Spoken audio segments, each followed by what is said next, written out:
24 വയസ്സിൽ ബന്ധം ഒഴിഞ്ഞു 2 മക്കളുമായിട്ട് തെരുവിലിറങ്ങി.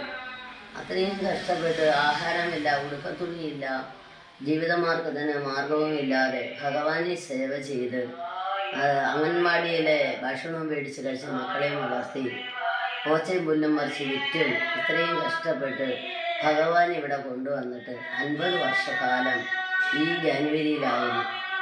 ഇന്ന് നല്ല രീതിയിൽ 4 കെട്ടൊരു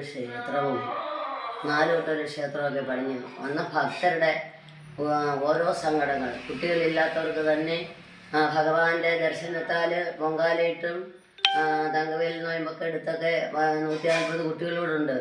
വീടില്ലാത്തവർ, ജോലിയില്ലാത്തവർ ജോലി കാര്യം സാധിച്ചു കൊടുത്ത് ഗൾഫിൽ പോയി മിലിറ്ററിയിൽ, നേവി, ന്യൂസിലാൻഡ്, ലണ്ടൻ ഇങ്ങനെയുള്ള പറയുന്ന ദിവസങ്ങൾ കൃത്യമായി അവർക്ക് അതിൻ്റെ ദർശനത്തിൽ പേപ്പറുകൾ കിട്ടുകയും പോവുകയും ചെയ്ത് വീടില്ലാത്തവർ വീട് കിട്ടുകയും അങ്ങനെ എല്ലാ കാര്യങ്ങളും അവരെല്ലാം ചെയ്ത് അവർക്കുള്ള കാര്യസാധ്യം നടത്തിയതിൻ്റെ അശ്വതി മഹോത്സവമാണ് ഇന്നത്തെ 1-ാം തുടക്കം. ഇന്നലെ 1-ാം തുടക്കം കഴിഞ്ഞു. ഇന്ന് 2-ാമത്തെയാണ്. ഇന്ന് സമൂഹ സദ്യകളെല്ലാം നടക്കുന്നു. നാളെ അതേപോലെ അതിഗംഭീരമായ സമൂഹ സദ്യ ക്ഷേത്രമകയാണ്. നല്ല രീതിയിൽ ഘോഷയാത്രയും കാവടിയും വേൽകുത്തും. 2026 ജാനുവരി 26-ാം തീയതി അശ്വതി മഹോത്സവത്തിൻ്റെ ഘോഷയാത്ര, കാവടി ഘോഷയാത്ര ഞാൻ തന്നെ നിരീശ്വര യുക്തിവാദികൾ വന്ന് പറഞ്ഞ് അവിടെ നിന്ന് വേൽദർശനം എടുത്താണ് വഴിവിളക്കുകളും സ്വീകരണവും കഴിഞ്ഞ് ഇവിടെ എത്തിച്ചേരുന്നത്. എല്ലാ ഭക്തരുടെയും നല്ല സാന്നിധ്യവും സഹകരണവും ഉണ്ടായി. ഇന്ന് 4 കെട്ട് ക്ഷേത്രമാണ്. നല്ല രീതിയിൽ മുന്നോട്ട് പോകുന്നുണ്ട്. ഇനിയും അരഞ്ഞ് നിലയും വിളിച്ചുകൊണ്ട് വന്നിട്ടുള്ള എല്ലാ ഭക്തരുകളും നല്ല നിലയിൽ എത്തിക്കഴിഞ്ഞു.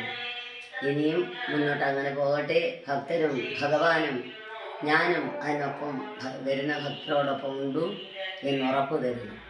അവർക്കതിൽ നല്ലതായിട്ട് ഈ നിമിഷം വരെ ഈ നേർവഴിയിൽ എത്തുന്നുണ്ട്. ആരും വന്ന് പരാജയപ്പെട്ടിട്ടില്ല. ഭക്തിപുരസ്തരമായ ജ്യോതിഷ ഭക്തിയാണ് ഇവിടെ. മറ്റ് ദുർവ്യമായിട്ടുള്ള യാതൊന്നും തന്നെയില്ല.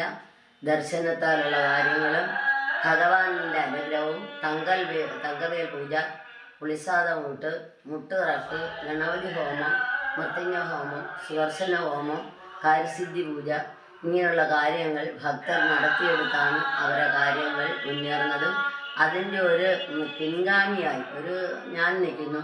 അതിൻ്റെ ഒരു മുൻ കൺദൃഷ്ടിയായിട്ട് ഭഗവാൻ സുബ്രഹ്മണ്യനും വള്ളി ദേവയാനിയും ആ അനുഭവത്തിൽ ഇന്ന് നല്ല രീതിയിൽ ദേശം വരെ അറിയപ്പെടുന്നതും അതിൻ്റെ നിരീശ്വര യുക്തിവാദികൾ വന്ന് പറഞ്ഞ് അത് കിട്ടി